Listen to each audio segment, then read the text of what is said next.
আচ্ছা, গত 29/4/26 তারিখ বিকাল 4 ঘটিকার পর হতে 30/4/26 তারিখ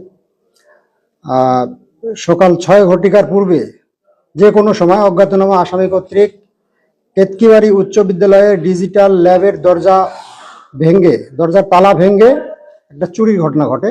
সেখান থেকে 15টি ল্যাপটপ সহ তাদের অন্যান্য মালামাল চুরি যায়, যার আনুমানিক মূল্য প্রায় 12 লক্ষ টাকা।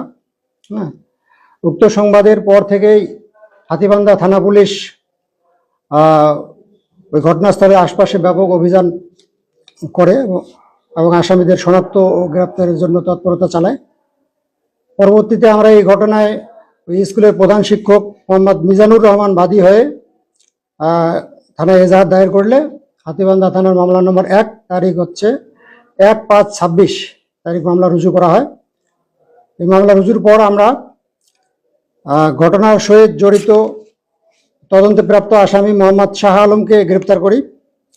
শাহ আলমকে জিজ্ঞাসাবাদে তার দেওয়া তথ্যের ভিত্তিতে আসামি আজিজুল ইসলাম বাবু এবং সৌরভ এর বসত বাড়ি হইতে চুরি যাওয়া মালামাল আমরা উদ্ধার করি এবং তাদের দেওয়া তথ্যের ভিত্তিতে মোট 4 জন আসামিকে গ্রেপ্তার করতে সক্ষম হই।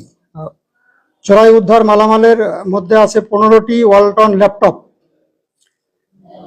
একটি ওয়াইফাই রাউটার, একটি স্মার্ট এলইডি টেলিভিশন 55 ইঞ্চি, একটি প্রিন্টার, একটি স্ক্যানার, 3টি সিলিং ফ্যান, 11টি কম্পিউটারের কিবোর্ড, একটি সিসি ক্যামেরা, একটি স্পিকার, তারপর ক্যামেরা একটি, ল্যাপটপের ব্যাগ 7টি, একটি ল্যাপটপ চার্জার, একটি সিসিটিভি কন্ট্রোলার, 2টি মাল্টিপ্লাগ। এই মালামালগুলো আমরা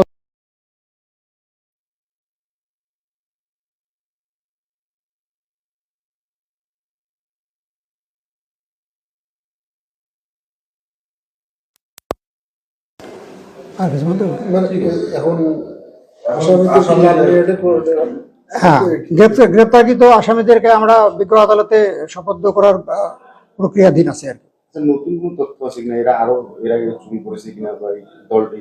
হ্যাঁ, ইতিপূর্বে এরা বিভিন্ন ওই এলাকার চুরির ঘটনার সাথে সম্পৃক্ত ছিল।